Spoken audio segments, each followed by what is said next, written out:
പണമില്ലാത്ത ഈ ഖജനാവിൽ നിന്ന് തെരഞ്ഞെടുപ്പ് പ്രചരണം നടത്താൻ ഞാനും നിങ്ങളും അടയ്ക്കുന്ന നികുതി പണത്തിൽ നിന്ന് പണമെടുത്ത് കോടികൾ ചെലവാക്കിയ ഒരു സർക്കാർ ഇതുപോലെ കേരളത്തിലില്ല.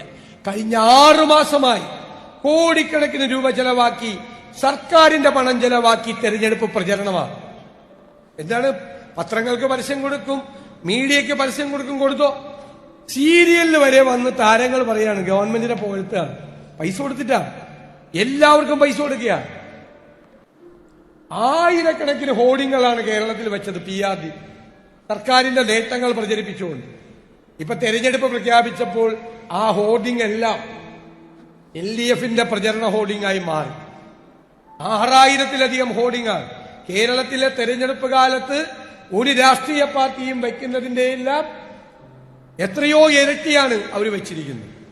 നമ്മുടെ നികുതി പണമെടുത്ത് നമ്മളെ പൊട്ടന്മാരാക്കുന്ന ഈ സർക്കാരിന്റെ ഭരണം ഇനി വേണോ സുഹൃത്തുക്കൾ? നിങ്ങളൊന്ന് ആലോചിച്ച് നോക്ക്. ജനങ്ങൾക്കറിയാം എങ്ങനെയായിരുന്നു എന്നുള്ളത് ഭരണം.